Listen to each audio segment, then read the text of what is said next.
Hello, what is up mga Momster Sir Ma'am? Ako po si Ralph Cifra, isang visual artist from Manila, Philippines. And today we are going to unbox and review the Hulk vs. Wolverine na statue. This is a knockoff or bootleg. This is a fake na statue. Nabili ko itong statue na to sa Shopee. And so stands around 12 inches tall. Tapos yung width niya around 11 inches. Tapos yung depth niya mga 6.6 mga 7 inches. Yan. So ito yung 360. Thank you very much seller sa pag-ship nito. COD ko to kinuha. I think meron pa siya mga stocks nito. Medyo mga around 4,900 pesos ko siya nakuha sa Shopee. And this is very nice na KO or bootleg na statue na Hulk versus Wolverine. Okay, overall this is very stable. Wala namang mga loose na mga pegs or joints, lalo na dito sa part ni Wolverine kasi nasa arm siya ni Hulk. So dito siya nakakabit. Ayan. So matibay naman yung pagkakaglue niya. And nung dumating sa akin to, ang dami rin protection ng box para lalo na to para maprotektahan yung close niya. Okay, medyo nagkakadikit lang tong close na to dun sa pangalawa. Okay, pero madali lang naman i-fix yan. Tingnan natin kung malalagyan natin yan ng hot water treatment. Medyo old stock na to, kaya ang ginawa ko nung una, pagdating dito, nilinis ko muna. Nisprayan ko muna ng water para mas malinis yung surfaces, free from dust. Tapos pinunasan ko ng microfiber. Tapos nisprayan ko ng blower para matanggal yung mga dust sa figure, kasi medyo dusty na yun yung mga surfaces. Tsaka pumasok na dun sa mga crevices nung muscles. Overall, this is a very nice na bootleg na statue. This is Hulk. Yun yung very large body. Look at the physique, very muscular, pati yung mga veins kitang kita. And start tayo dito sa head niya. Meron siyang black hair, very angry face, wrinkled na face dahil nga dun sa emotion niya, very angry. Look at the muscle tension na nagbi-build up dito sa whole body, kasi meron siyang mga veins. So dito talaga ito yung gusto niyang gawin na sasak. I think he wants to get chokehold of Wolverine.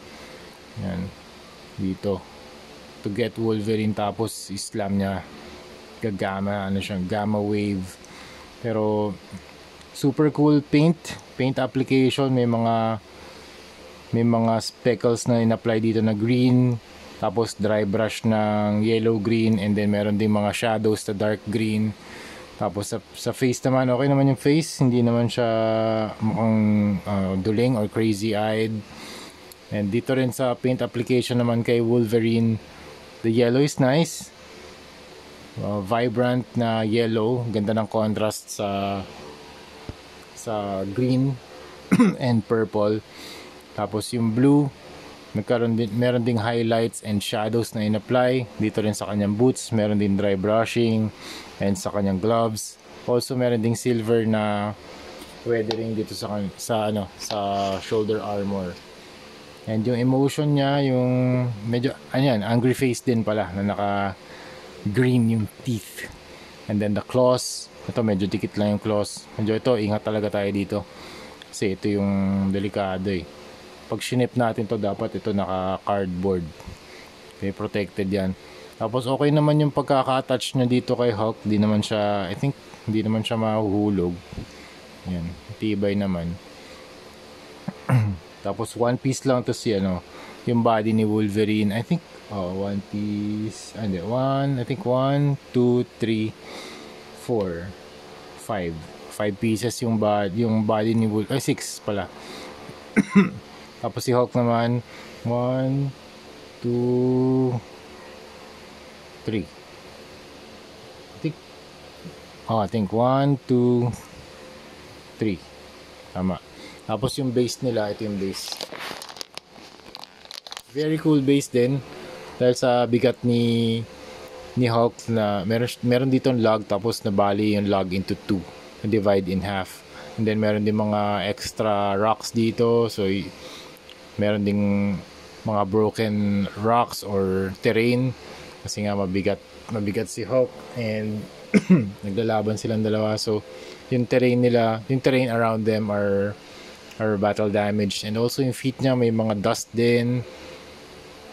The log is around,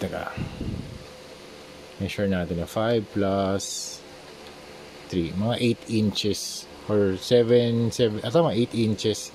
Yan, medyo pointed lang tong part na to. Okay. Tapos yung shorts ni Hulk ay purple. And then you have the mga rough edges dito sa kanyang waist. Look at the muscle at the back, muscle definition. You have the highlights, the shadows, and also the veins. Hair definition is good too. Tapos yung may texture din tong suit ni Wolverine. And look at the tiger stripes. Di lang medyo rough lang yung edges ng mga tiger stripes, pero at least yan nasa likod naman. Pero sa harap mas fine yung dito. Yung ito pala. Mas fine yung pagkaka-execute ng mga sculpt details tsaka paint dito sa harap. Okay. Wala na siyang articulation.